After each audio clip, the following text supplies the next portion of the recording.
Ezekiel 33:3. All right. Welcome to Wednesday Bible Studies. Today we'll be covering Exodus chapters 19 to 21.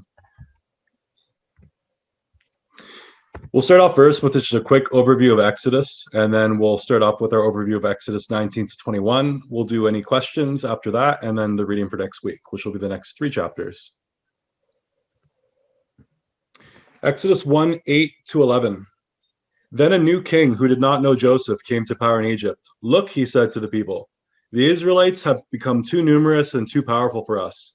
Come, let us deal shrewdly with them, or they will increase even more. And if a war breaks out, they may join our enemies, fight against us, and leave the country. So the Egyptians appointed taskmasters over the Israelites to oppress them with forced labor. As a result, they built Pithom and Ramses as store cities for the Pharaoh. And we know from studying the Greek Septuagint that another city that was built was also the Egyptian city of On, also known as Heliopolis. So this does not show in the Masoretic text, but it does show in the Greek Septuagint. Exodus 2 and 23. During those many days, the king of Egypt died, and the people of Israel groaned because of their slavery and cried out for help. Their cry for rescue from slavery came up to God, and God heard their groaning. And God remembered his covenant with Abraham, with Isaac, and with Jacob, and saw the people of Israel. God saw the people of Israel, and God knew. So we're looking at the lineage of the Levites. The Levites we find out in the book of Leviticus are the priesthood. So from Levi, we have Kohath, Amram, and Jochebed. Jochebed, as we mentioned before, has the name of God in her name, which is kind of strange because, of course, we saw in Exodus 3:14, that is when Moses received the name. So this actually goes back to Genesis 4:26, like we've covered in our earlier studies, where people did not proclaim the name of the Lord, they profaned the name of the Lord, as we've taken a look at in the 1611 King James Version, and we've taken a look in the Jewish Targums as well, in the Greek Targums as well. So Aaron and Moses, we have the two brothers. So Moses was to be God to Pharaoh, and Aaron was to be his prophet. So Moses would go amongst the Pharaoh, and then he would perform these different miracles while holding the staff of God in his hand. And you would notice that both Aaron and Moses would share the staff. And it was said that each tribal leader would have one staff per tribe.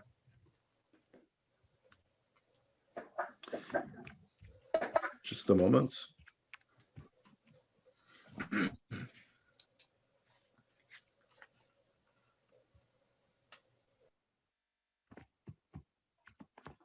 So we have the first plague. The first plague was blood in the river Nile, followed by the second plague, which was the infestation of frogs. And then the third plague, a swarm of gnats. The fourth plague was masses of flies, or insects would probably be the best translation. And gnats, of course, we looked was lice. The fifth plague was the death of all livestock. The sixth plague was disease or boils. And we saw that there was a certain Pharaoh, Thutmose III, who did have boils on his body. The seventh plague was storm and giant hail. And the eighth plague was the plague of locusts. Ninth plague, the land went dark. And the 10th and final plague was the death of the firstborn sons. So when we look at the plagues, the first two plagues were able to be replicated by the Pharaoh's magicians. But then once the gnats or lice came out, the Pharaoh's magicians were no longer able to keep up with these different miracles. We can see that the Pharaoh followed a pattern of his heart going hard and heart going soft. And we noticed that when his heart would soften, it would soften long enough for his problem to go away. And then once Moses would call to God and ask for the problem to go away, Pharaoh again would harden his heart. We learned that there was a purpose behind this. The purpose behind this was to show that the gods of Egypt weren't any gods at all, and that the Lord, the Most High God of Israel, was the true God. And then we had the Exodus from Egypt. So we'll start our overview now of Exodus 19 to 21, starting with Exodus chapter 19. It says, oh, and excuse my typo on the top here, Exodus 19. In the third month, on the same day of the month that the Israelites had left the land of Egypt, they came to the wilderness of Sinai. And so, of course, they left during the month of Nisan. They left during the Passover, the Feast of Unleavened Bread. They actually had the bread in the kneading trays or in their vessels with them. It wasn't even baked yet. And then when they were on their way, we saw that they actually baked the bread, which they still had in their kneading bowls. So when we're taking a look at Exodus 19:1, not 16:1, this is around the 15th of Sivan, because of course, if we look at the Passover and we see that it was on the same day as the Passover, but the third month, we know that the Passover on the 10th day, they would grab an animal. So they would grab a lamb or a goat. And then on the 14th day, in the dawn at the dusk, they would sacrifice that goat in front of the whole congregation. And then this would begin the Passover. So this is actually when they were leaving from Egypt. So this is the 15th of Sivan. That's what we're talking about here in Exodus 19. So the first question we have is the cloud rider. Who's the cloud rider? Exodus 19:9. The Lord said to Moses, "Behold, I will come to you in a dense cloud. So the people will hear when I speak with you, and they will always put their trust in you."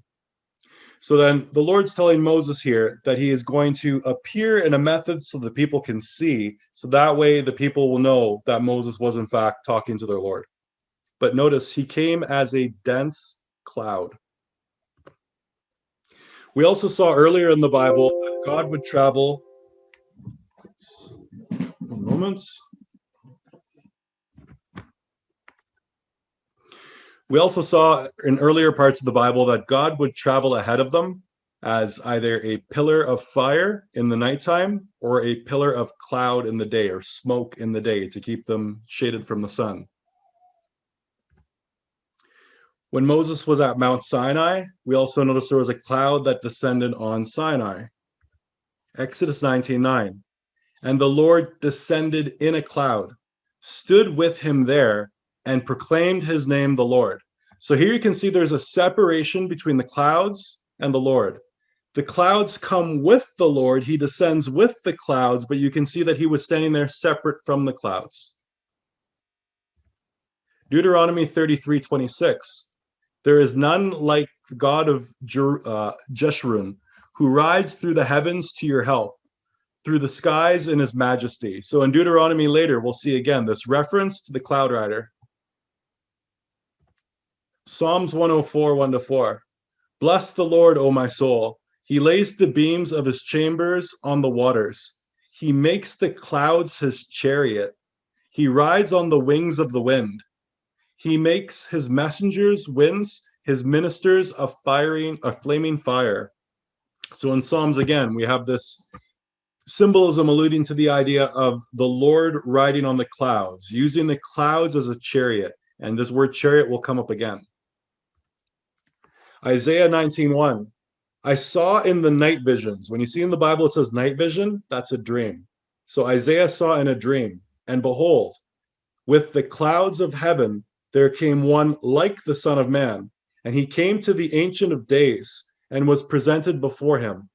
And to him was given dominion and glory and a kingdom, that all peoples, nations, and languages should serve him. His dominion is an everlasting dominion, which shall not pass away, and his kingdom one that shall not be destroyed. So who are we talking about in Isaiah? This is Christ. Keep in mind, this is before Christ was alive, because we're talking Isaiah, this is the Old Testament. So already in Isaiah's night visions, in his dreams, he's already seen the one who would come in the future, and he would have an everlasting dominion. And notice again, when he would come riding on the clouds. Mark 14:61-62. Again, the high priest asked him, "Are you the Christ, the Son of the Blessed?" And Jesus said, "I am. And you will see the Son of Man seated at the right hand of the Mighty One and coming with the clouds of heaven." Acts 1-9. So this is when Christ was carried away. So after 40 days, remember, he was crucified, and then he resurrected, and then he spent 40 days on earth. This is the end of the 40 days. And when Jesus had said these things, as they were looking on, he was lifted up, and a cloud took him out of their sight. So again, there is a disconnect. There are two separate things going on here. Clouds are not God.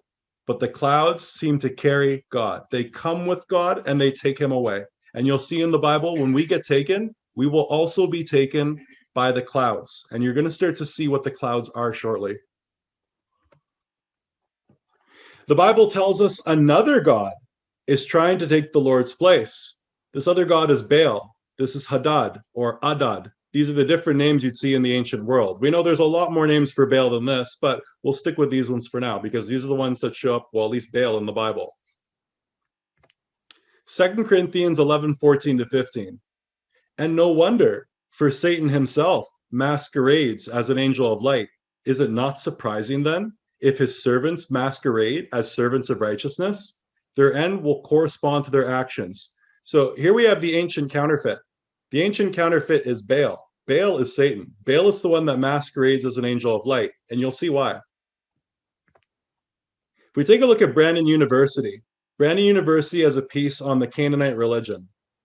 And if you notice, it says, the god called Hadad or Adad, thunder, is also called Baal, Lord. Prince Baal, biblical Baal-zebul, or the cloud rider, or among many other epithets, so many other titles. So the cloud rider, well, the cloud rider is Baal, but I thought that the Lord of Israel was the cloud rider. This is where you're seeing the counterfeiting. You'll notice that throughout the Bible, when you encounter Baal, there will be a lot of similarities with different things that the Lord had used to identify himself. So if you're very familiar with the different symbols that the Lord uses in the Bible, when you start to compare it to Baal, a lot of similarity there. As a matter of fact, there's so much similarity that it's caused scholars to think that Baal is Yahweh. They think it's the same thing. This is how they hide it in TV shows. I typically don't do any occult symbolism during our Bible studies, but this one's just so obvious. Anyone who's ever watched the show Dragon Ball Z, I mean, look at the name. It's called Dragon Ball. And if you look at the Dragon Ball, which is right in the logo, it's the five-pointed star, which we know is a symbol for Venus. So Dragon Ball Z, who do you think the cloud rider is? That's Baal.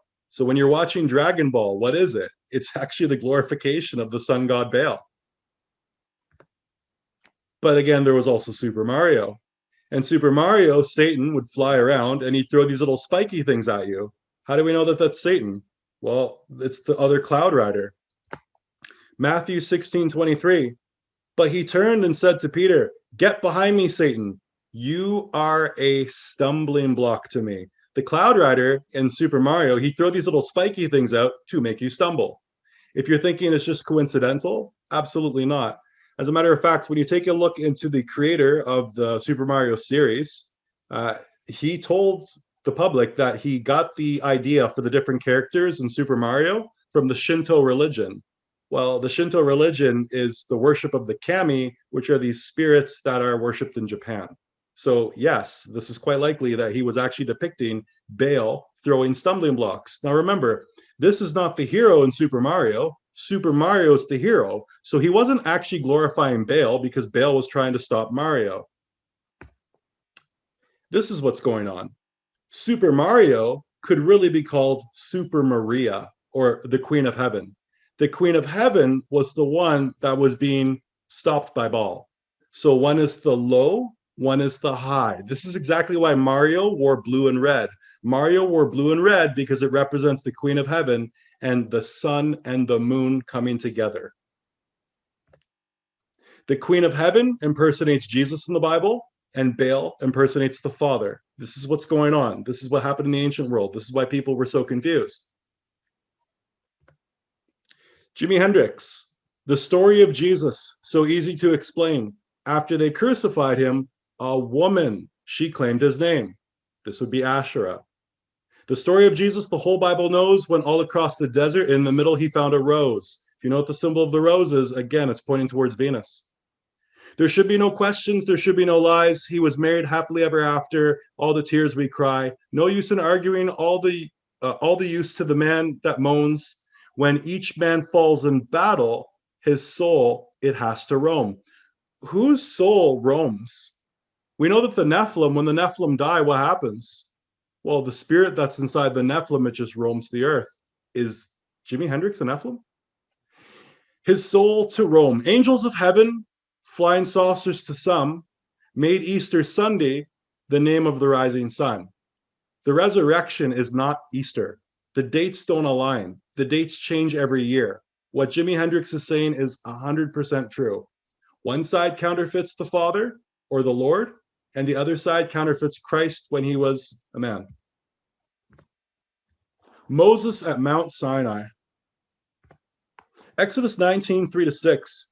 Then Moses went up to God, and the Lord called to him from the mountain. This is what you are to tell the house of Jacob, and explain to the sons of Israel.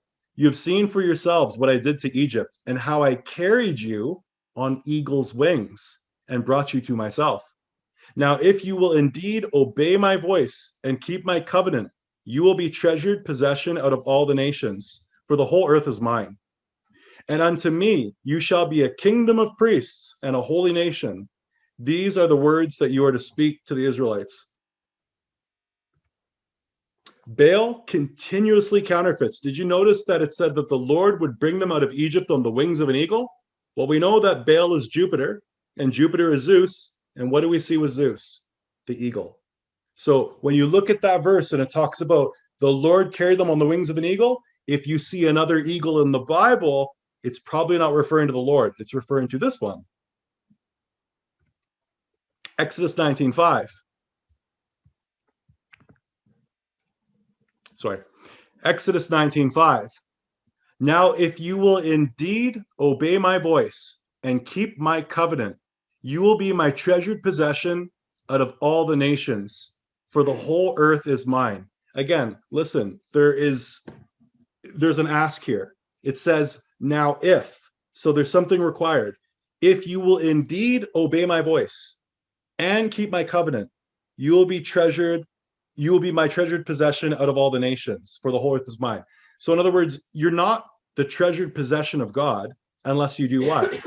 You keep his covenant and you obey his voice. So there's a prerequisite there. Just a moment.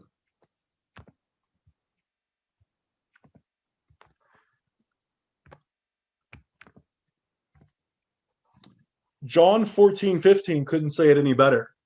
If you love me, keep my commandments. Now, this isn't John speaking. This is red letter. This is Christ. So Christ is saying, if you love me, keep my commandments. Well, that's a very similar thing that we're seeing all the way back at Exodus. If you obey my voice and keep my covenant, you'll be my treasured possession. That's love. Revelation 12:17, just to show that at the end of the book, the same ask was happening from the beginning of the book. And the dragon was wroth with the woman, and he went to make war with the remnant of her seed, who keep the commandments of God and have the testimony of Jesus Christ. Who are these people? Well, these would be the saints. So the saints, the remnant, they keep the law of God. If anyone tells you the law has been done away with, they have some juggling to do with this verse, because this is at the end. Exodus 19:6. And unto me you shall be a kingdom of priests and a holy nation. These are the words that you are to speak to the Israelites. Why does a nation of priests need a priest to intercede for them? That makes no sense. If you never read Exodus in complete, you might not know that the followers of Christ are priests. As a matter of fact, they are both priests and kings. You get a crown. Luke 5:21. The scribes and Pharisees began to reason, saying, who is this man that speaks blasphemies? Who can forgive sins but God alone? So that means the Pope has no power to forgive sins either.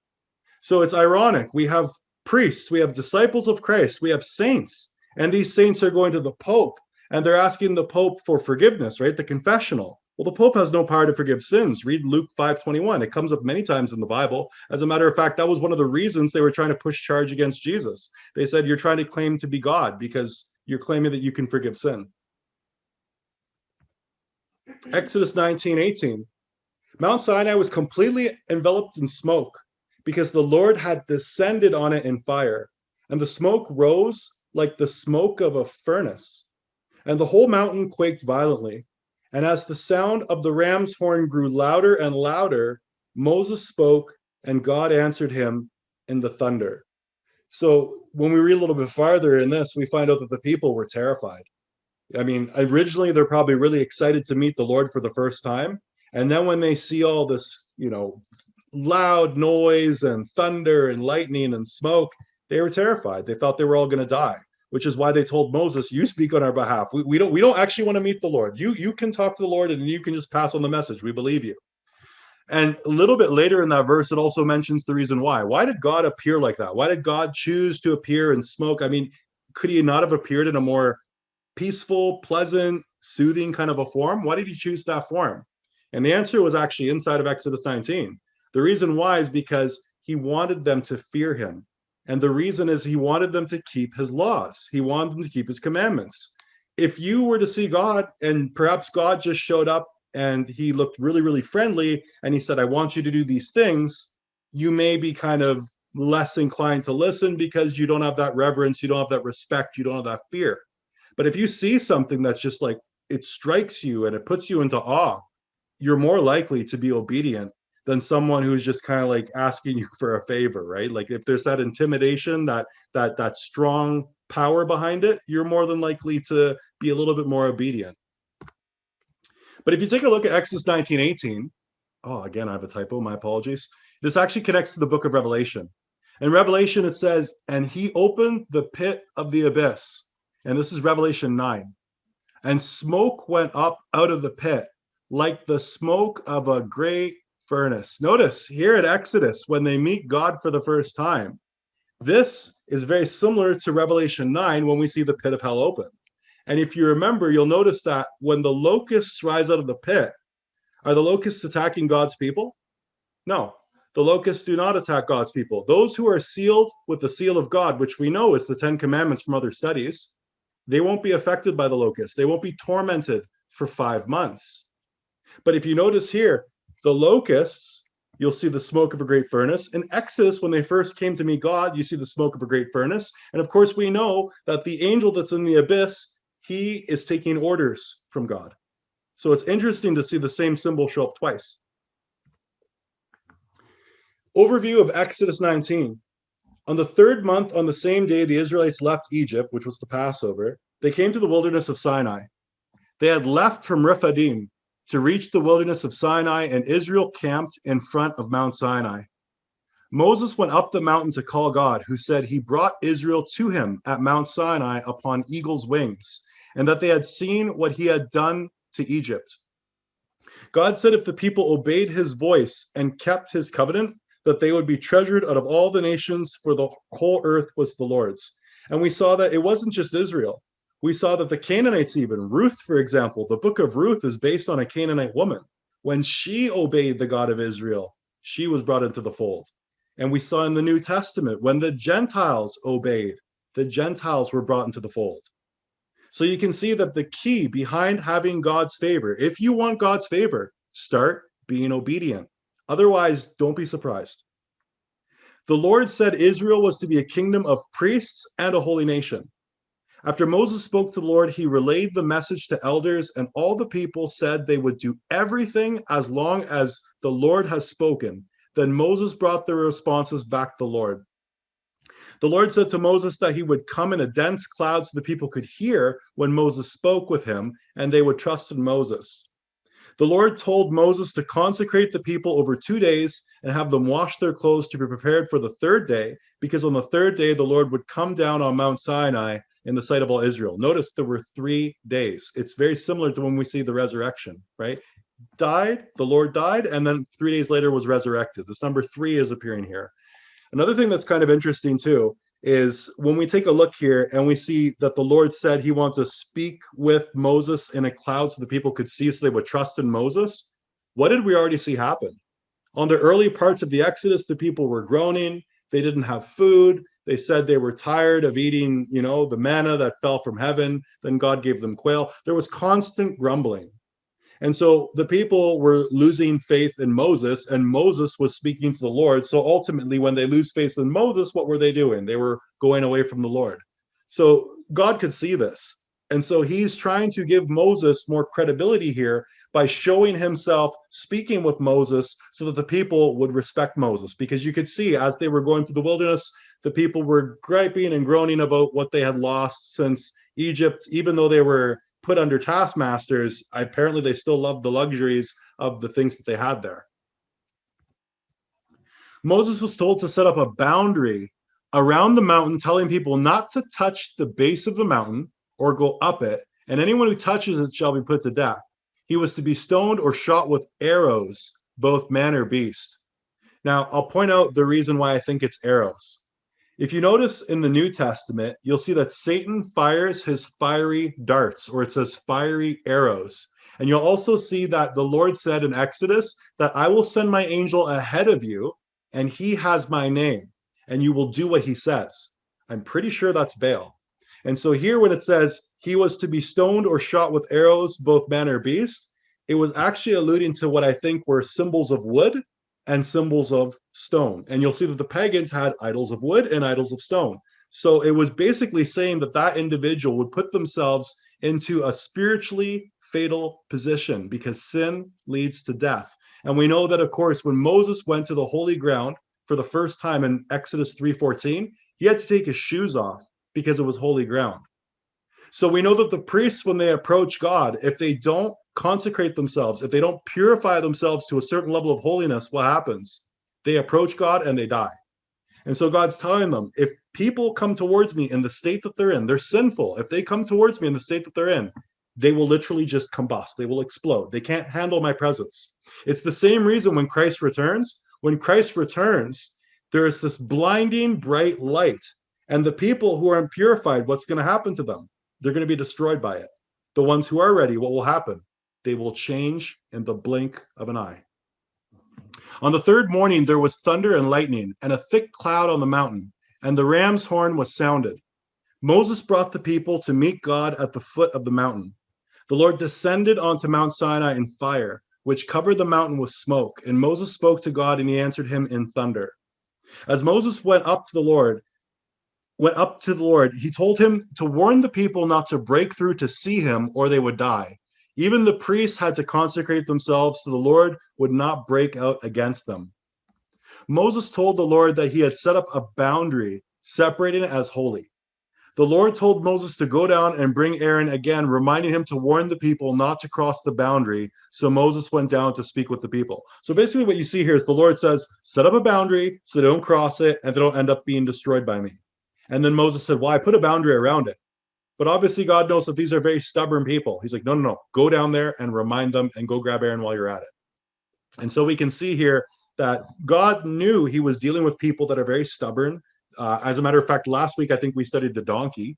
So we saw the symbol of how Christ would ride on a donkey, and that donkey is really us. Exodus 20. The 10 Commandments. Now, for this particular chapter, I don't want to do a summary. I think it's an extremely important chapter. So my plan today was I want to read this entire chapter.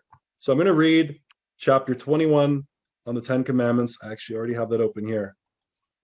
And let me just zoom in a bit so everyone can kind of see this a little bit better. There we go. And my apologies, we're looking at Exodus 20. Exodus 20, the 10 Commandments.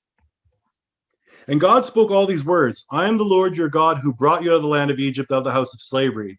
You shall have no other gods before me. So the first command we're given right here is, you shall have no other gods before me. We know all the 10 have to be kept. There is no commandment that's more important than the rest of them. However, order is important because you can see that as soon as you have another God before the God of Israel, you're going to have a lot of other problems with the other commandments.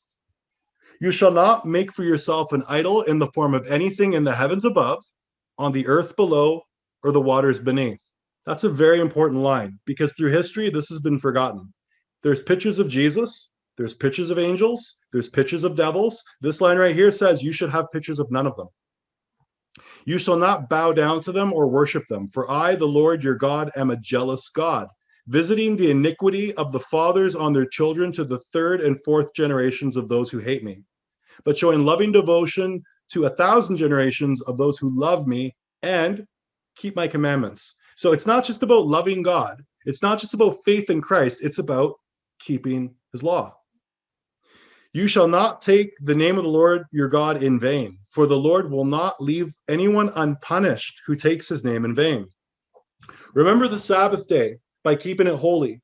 6 days you shall labor and do all your work, but the seventh day is a Sabbath to the Lord your God, on which you must not do any work, neither you, nor your son or daughter, nor your manservant or maidservant or livestock, nor the foreigner within your gates. So here's another piece here. When we look at the Sabbath wasn't just you rest. The Sabbath was you rest plus anyone who is under your guidance has to rest as well. So your sons and daughters, your wife, your livestock can't work. You can't have your animals plowing the field that day. They get a day's of rest too. And if you have a guest, if you have a foreigner that's staying over, your guests have to keep the Sabbath too.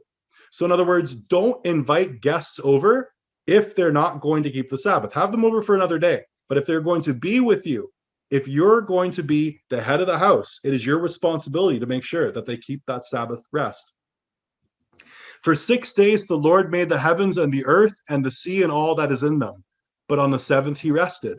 Therefore the Lord blessed the Sabbath day and set it apart as holy. So the 7 days of the week, only one of those days is holy. Honor your mother and father, that your days may be long in the land of the Lord your God is giving you. You shall not murder. You shall not commit adultery. You shall not steal. You shall not bear false witness against your neighbor. You shall not covet your neighbor's house. You shall not covet your neighbor's wife, or his manservant or maidservant, or his ox or donkey, or anything that belongs to your neighbor. I'm going to point something out here that's really important. We call this the 10 Commandments, but even here, if you read this carefully, there's more than 10. We've got really inclined to calling it the 10 Commandments, but really, if you take a look in the Old Testament, New Testament, you're not really getting that number 10 from anywhere. But we've all kind of commonly agreed that when Moses received the law, we had these 10 commands.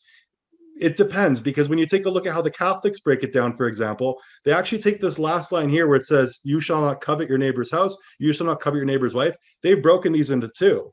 Are they necessarily wrong by doing that? No. But what they've done that is wrong is they've taken out this piece about idol worship. Idol worship, in regards to how the Catholics present the 10 Commandments, it's been really reduced from what it said. Moses comforts the people. When all the people witnessed the thunder and lightning, the sounding of the ram's horn. Now, the ram's horn is interesting because, of course, we know we have the Feast of Trumpets. And what happens with the Feast of Trumpets? What's that signifying? It's signifying the coming of the Lord. Because, of course, we see in the book of Revelation, there's a series of seals and a series of trumpets. And when the last trumpet is played, what happens? That's the return of the King. That's the return of Christ. Well, here we see that the people are meeting God for the first time. And what do we see? That same symbol, that trumpet, that horn. And the mountain enveloped in smoke, they trembled and stood at a distance. Speak to us yourself and we will listen, they said to Moses, but do not let God speak to us or we will die. So right here, the people are intimidated. Do not be afraid, Moses replied, for God has come to test you so that you fear of him. So that the fear of him may be before you to keep you from sinning. So that's what I said earlier. The reason why God came in this form was so that you would be scared, because judgment is going to be very scary for some people. So it's better that he comes and shows you this is how real this can get. So that way you know, okay, it's very serious. Let's not sin. And the people stood at a distance as Moses approached the thick darkness where God was. Idolatry forbidden. Then the Lord said to Moses, this is what you are to tell the Israelites. You have seen for yourselves that I have spoken to you from heaven. You were not to make any gods alongside me. You were not to make for yourselves gods of silver or gold. So silver has always been the alchemical metal associated to the moon, and gold has been associated to the sun. And we already saw that people were worshiping the sun, the moon, the stars in Deuteronomy. And we see in what we call the 10 Commandments here in Exodus 20, don't worship any other foreign gods. Don't make any of these idols. And the idols do encount parts of the creation, like the planets. It says, you are to make an altar of earth and sacrifice on it your burnt offerings and peace offerings, your sheep and goats and cattle. In every place where I cause my name to be remembered, I will come and bless you. Notice here with the altar, there were no tools used on this altar. This altar was made of earth. What is the benefit of having an altar that's made just of earth? It's less likely to become an idol. As soon as you take your hands and you start to sculpt that earth into something, or you take your chisel and you start to chisel the stone or the earth into something, what are you going to run the risk of doing? Making some kind of an image of God. You're going to make an idol. You're going to make something to worship that isn't God. That's an object. Now, if you make an altar of stones for me, you must not build it with stones shaped by tools. For if you use a chisel on it, you will defile it. Now, the word here isn't actually chisel. The word here is sword. It's sword. And you must not go up to my altar on steps, lest your nakedness be exposed on it. So keep in mind, if the priests were wearing their priestly garments, if they were walking up steps and someone was underneath them, yes, they could see their nudity. So there were rules here.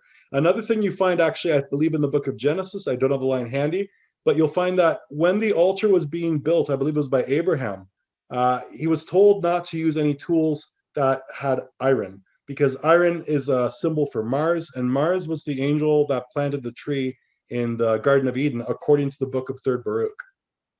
God didn't put the tree of knowledge of good and evil in the garden. Here's a little bit extra that has to do with the worship of the sun, the moon, the stars that I found when reading about Baal. And I think it's kind of pertinent with what we're studying today. With regard to the worship of the sun and the stars by the Semites, we read that the Semite addressed his god as Baal or Baal. The simple form of Baal was the sun. By the Semites, the stars were, on account of their movements, held to be alive. They were therefore gods, and it was in consequence of this widespread belief that stars were worshipped. The worshippers burned incense unto Baal, to the sun, to the moon, and to the planets, and to all the host of heaven. Job congratulated himself that his heart had not been enticed, nor his mouth kissed his hand if it beheld the sun when it shined, or the moon when walking in her brightness.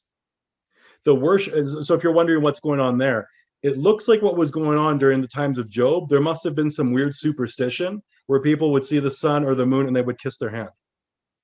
The worship of the morning star as a god is the old Semitic conception. Lucifer, son of the dawn, or Lucifer, the morning star.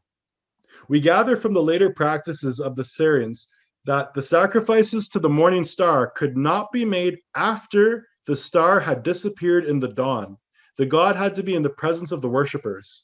So in other words, when was the sacrifice going on? When they could see the star.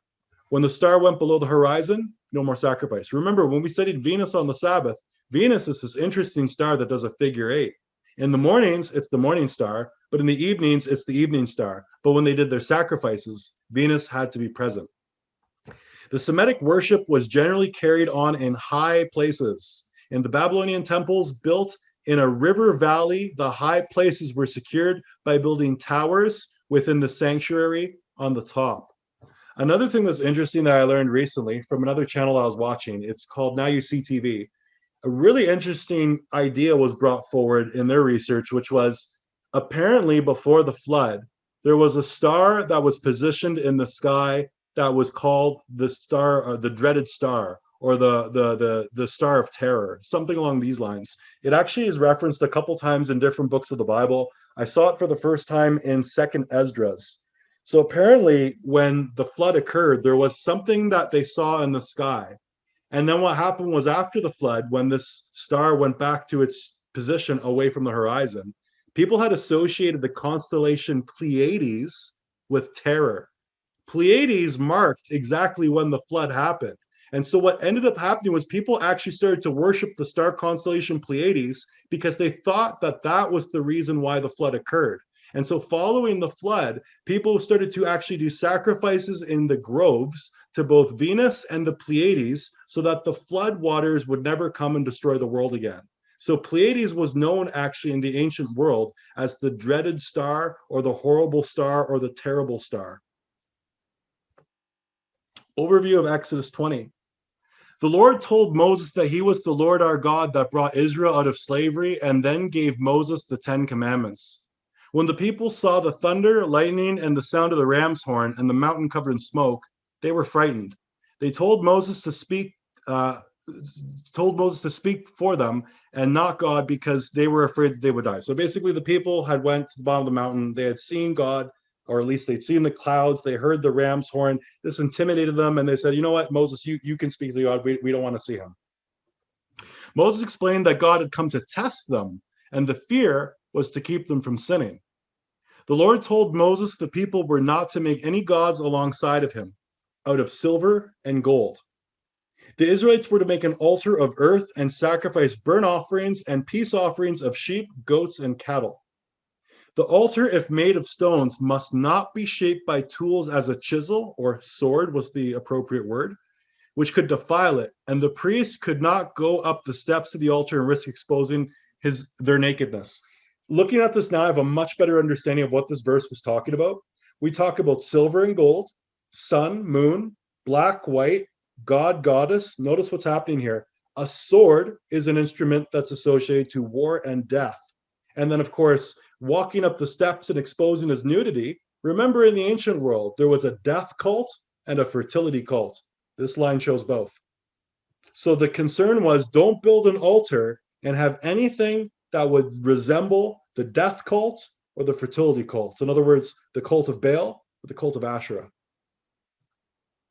Exodus 21. Exodus 21 and 5.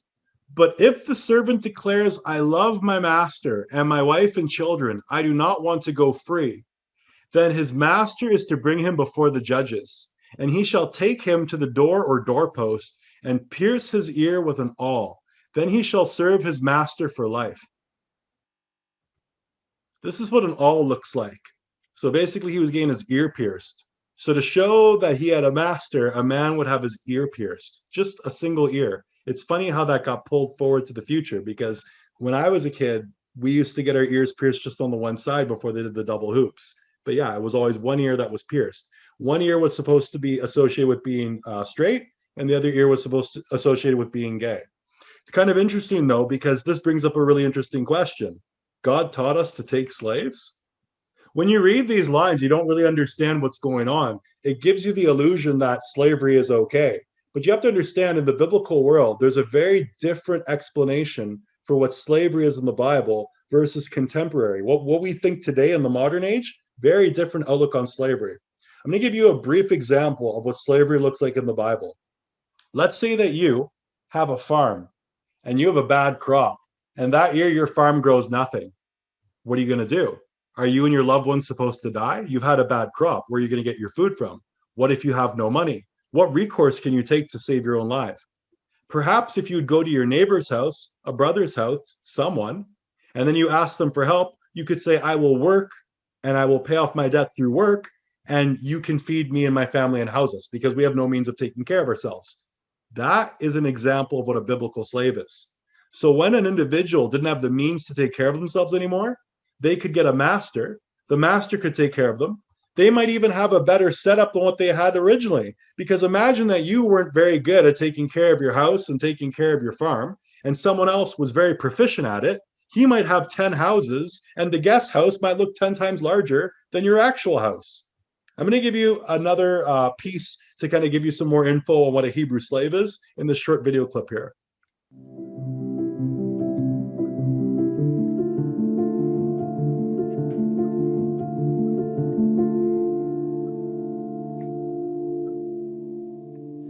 Now, admittedly, I struggled as to whether I wanted to include a video discussing the ongoing problem of slavery in the Bible.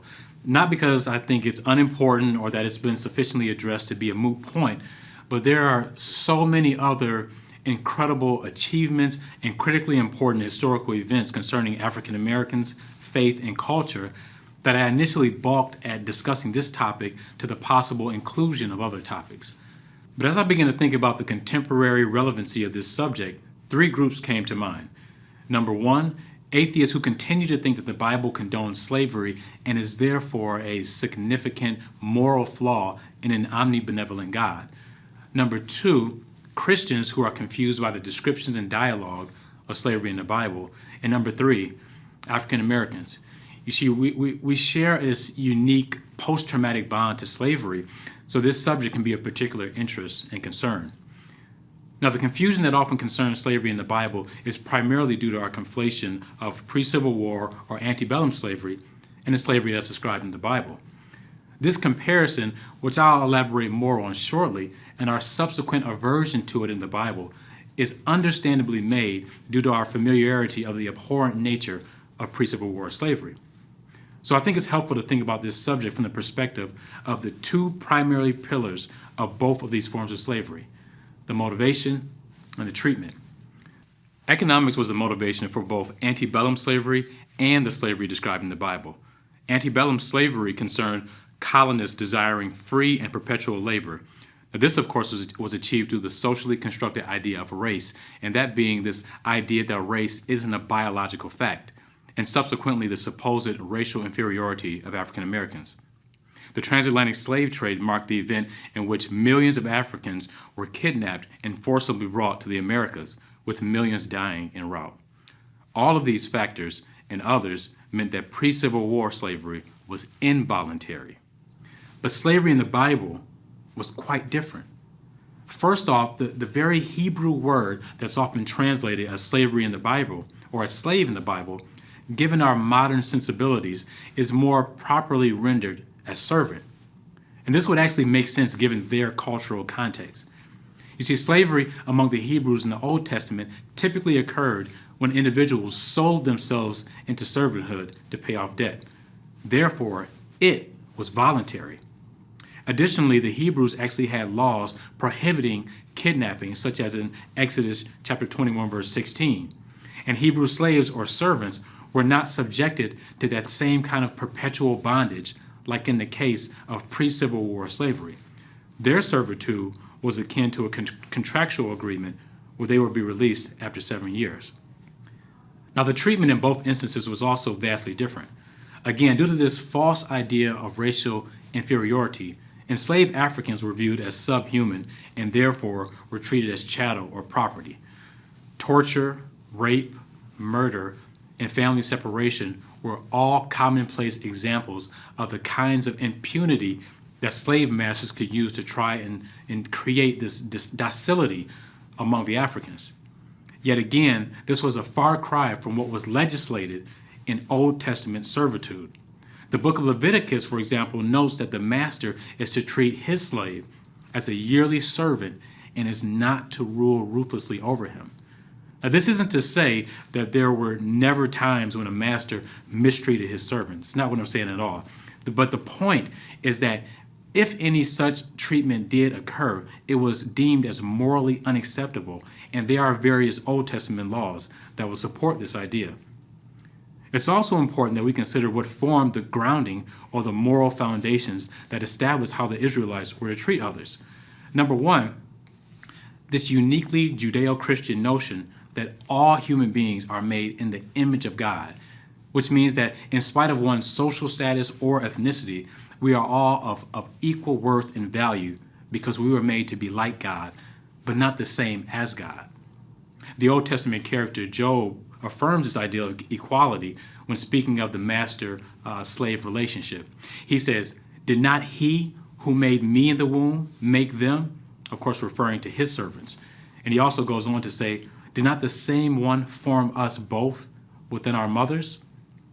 Now, secondly, Israel's own history of enslavement in Egypt served as a reminder of how it should treat others. Old Testament scholar Christopher J.H. Wright notes, Israel looked back to 4 centuries of slavery in a foreign land, which had become increasingly oppressive, inhumane, and unbearable. The experience colored their subsequent attitude to slavery enormously. Now, there's much, much more that can be said about this topic. There's the question of non-Hebrew slaves, and there's instances of slavery in the New Testament, such as the book of Philemon. Now, some of these I've addressed in an article in the description to this video. And in the future, I plan on writing more specifically about some of the really challenging Old Testament passages. But instead of going into those, I'd rather spend an additional moment giving an important postscript to this discussion, particularly in light of this being Black History Month.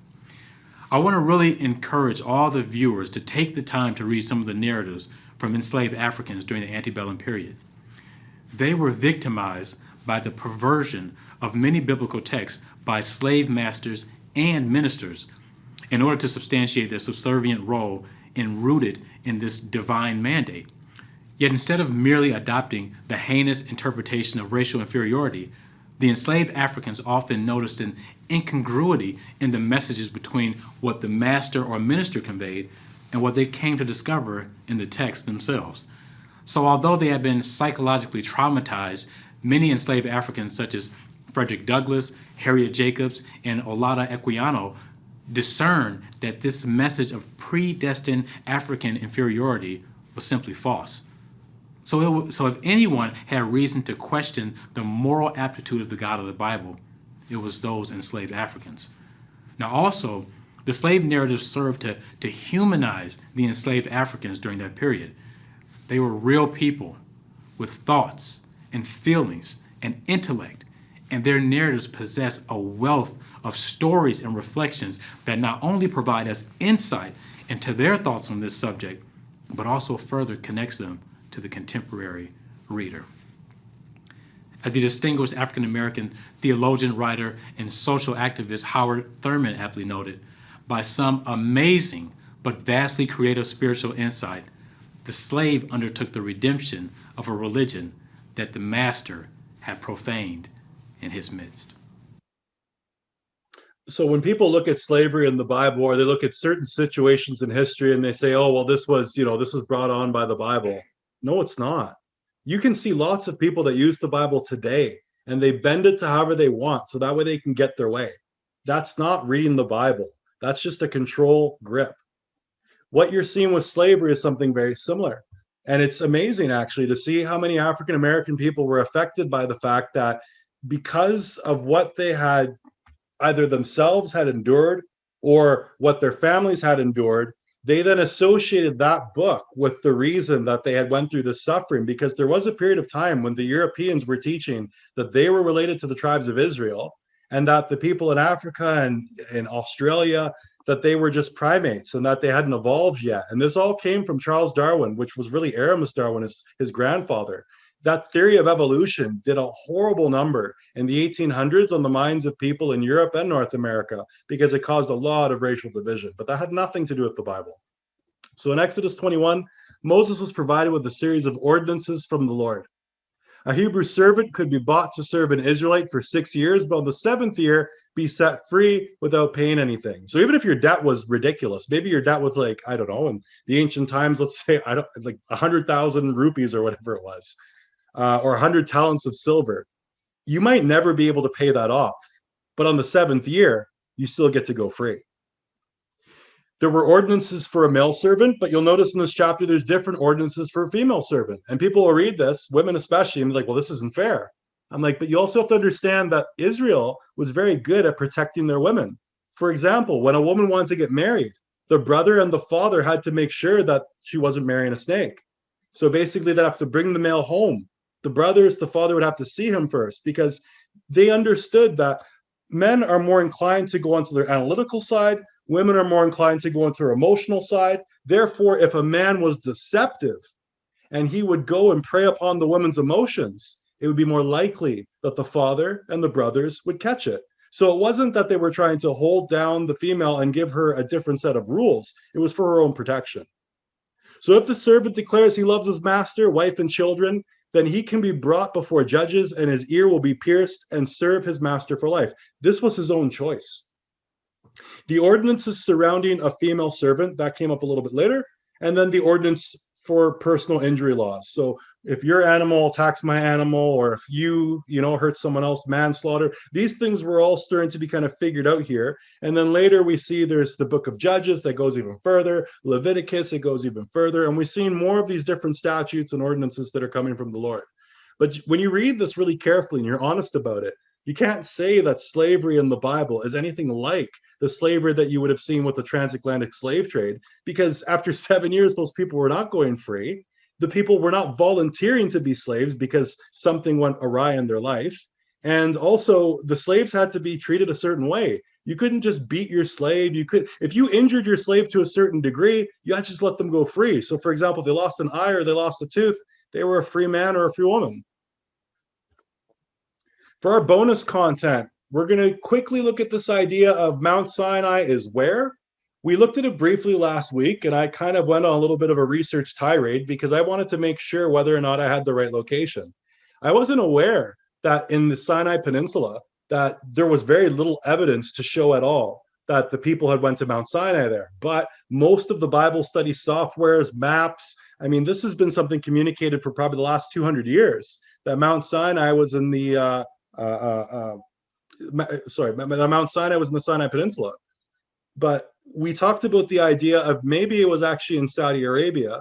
And I'm going to show you some proof of that kind of shows there's a lot more evidence for Mount Sinai to be in Saudi Arabia than there ever was for the Sinai Peninsula. I mean, the name is misleading.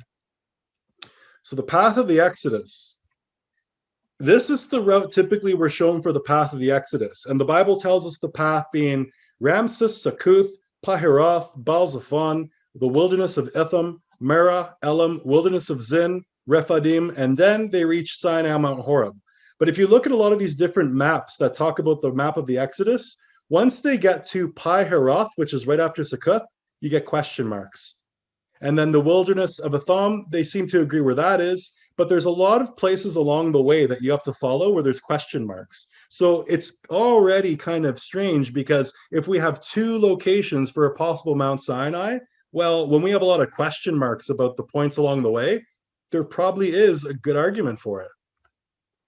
So this was the route that I was familiar with, where we see Merah, Elam, and then down to the wilderness of Zim. But I'm going to show you another path. CBN News, Saudi Arabia to allow access to ancient biblical sites, including the real Mount Sinai. This was just from 2019.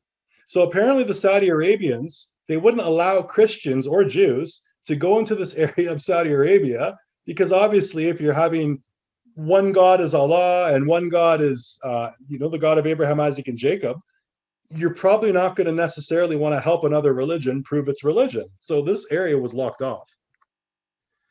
This is where they believe Mount Sinai is.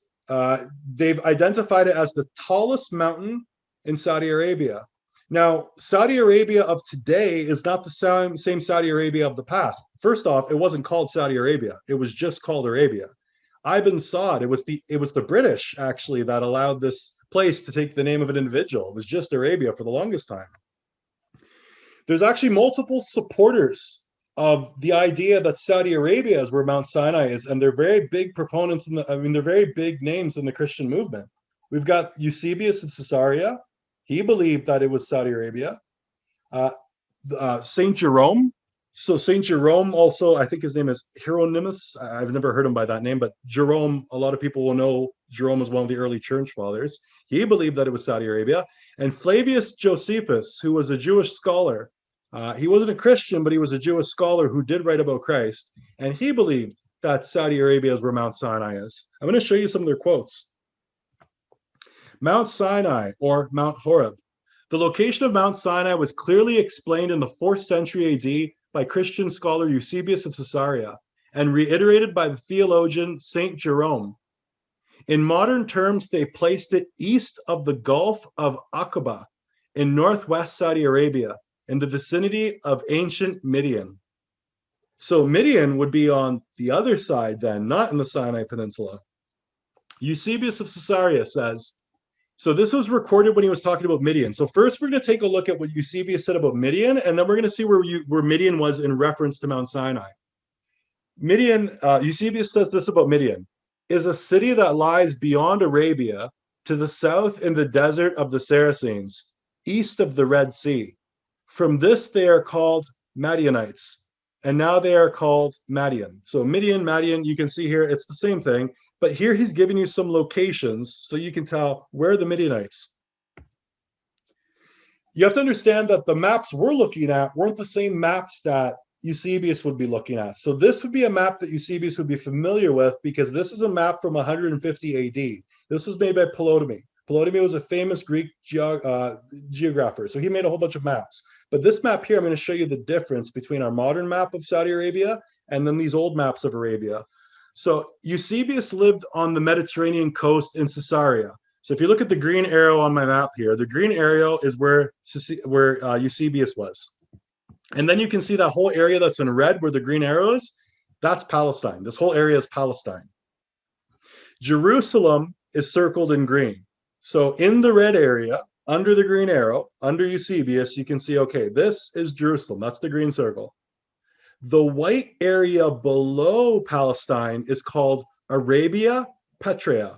So in other words, Arabia was directly underneath Israel. But there's two parts of Arabia. There was a northern part of Arabia, which was called Arabia Petraea, but we also had a southern part of Arabia. The brown area below Arabia Petraea is Arabia Felix. So that means when people are writing about Arabia, we have to kind of figure out, are you talking about north or are you talking about south? Now, here's the difference. When you look at these two maps, you can get a better idea of what's going on here. Look at where Elath is. So if you see where Elath or Elena, this is the Gulf of Aqaba right here. So then if you notice here on this map, this old map, that this is what the early church fathers and Eusebius would be familiar with. On this map, you can see this here, this is Sinai Peninsula. So this here is the Sinai Peninsula. This is Arabia Petraea. And you'll notice that right here at Elath, notice this. Here is the Gulf of Aqaba, where this blue arrow is. And then you can see the mountains here, this mountain range. Right here, where you see this red arrow, this is where you would draw a line. And then everything beneath this line is Arabia Felix. So Arabia Petraea, that's what you would call the Sinai Peninsula. However, where the Midianites were is called Arabia Felix. So if you've got the wrong Arabia, you've got the wrong Mount Sinai. It says, Ptolemy defined Arabia Felix as east of the modern Gulf of Aqaba, south of its terminus at Elath. It is terminated on the north by the designated border of Arabia Petraea and begins from the terminus of the Arabian Gulf near the Elenite Bay. So all it's doing here is just explaining what the boundaries, what the borders are. And we can tell that this point right here, Elath was the border, because these mountain ranges right across here going towards the east, that's the cutoff line. Everything beneath that, that's a totally different Arabia. Eusebius of Caesarea recorded that Sinai, the mountain called Sinai, was the highest of all the mountains thereabout, and the best for pasturage, the herbage being good there, and it had not been fed upon because of the opinion men had that God dwelt there, the shepherds not daring to ascend up it. He wrote this in the Antiquities of the Jews. But then his other book he wrote, Mount Sinai is the highest of all the mountains that are in that country. So the question is, what was that country? Where are the tallest mountains in Arabia Felix? Jabal al-Lawz. The Jabal al-Lawz range has the tallest peak in the northwest Arabia at 8,460 feet. This is not the tallest mountain in Saudi Arabia. Don't get me wrong, there is a taller mountain. But this is the tallest mountain in the northwest. And the northwest is where we're going to find Midian. If we take a look at this map of Arabia from the 1600s, so this is only from a couple hundred years ago. This is done by Vischer. So 1690, this map was made. So if you take a look here, you can see over here is Mount Sinai. And you can see in the 1600s, they said that Mount Sinai wasn't over here in the Sinai Peninsula. They said that Mount Sinai was over here in Arabia. And if you take a look right here, this is where Vischer had said that Midian was. So Midian's right here. And up top here, right, this is the cutoff. This is the cutoff between the two Arabias. And then right over here towards the east of Midian, here's Mount Sinai. So this is going to open up the question of where exactly did they cross the sea? Mount Sinai or Mount Horeb? Remember, we have both mentioned in the Bible. Which one is it? The answer is Horeb was not a mountain, but rather the region in which Mount Sinai was located. In other words, Sinai was a mountain in Horeb. So Horeb was the region, Sinai was the mountain. So when you see it saying Horeb in the Bible, it's talking about the region of Horeb where Mount Sinai was located. And if you remember from our last lesson, Sinai or Sin is associated to the moon, and Horeb is associated to the sun. So the region of the sun where Moon Mountain was. Very interesting. So where did they cross the sea? This must change everything, because of course, if we've got the wrong area for Mount Sinai, we probably have the wrong area for where they crossed the sea. If we take a look, I believe they crossed right here. And there's a very good reason as to why. This is Nuaba, Egypt. And this was the beach where I think that the Pharaoh's armies had surrounded Israel and they had no escape. There's mountains around them. And you read that in the Bible that basically they were trapped on the beach and there's mountains around them. So they had no other place to go. They couldn't go back where they came from. They had to do what? They had to cross the sea. So I believe this is where they came on their path of the Exodus. This is called Wadir Water, the route of the Exodus. They came between the mountain range and then they came out here to the beach. And then the Egyptians, well, they had boxed them in. There's nowhere they could go.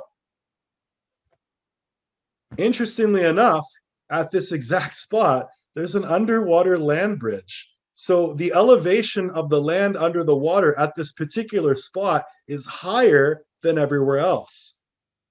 It's right here. So when the waters, if the waters had parted, and there was in fact an area of land that was higher in the sea depths than the rest, well, it would have made it easier to cross.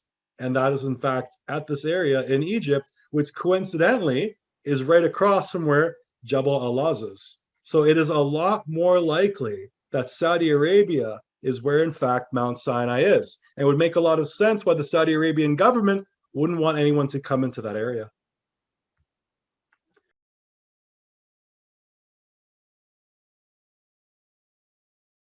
For our struggle is not against flesh and blood, but against the rulers, against the authorities, against the powers of the dark world, and against the spiritual forces of evil in the heavenly realms. Brothers and sisters, the sword is coming.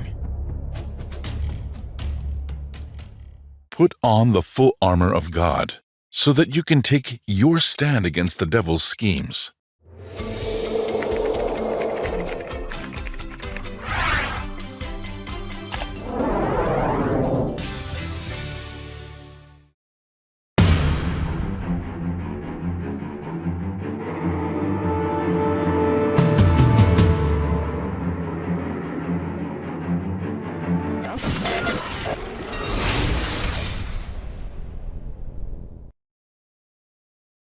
That at the name of Jesus, every knee shall bow.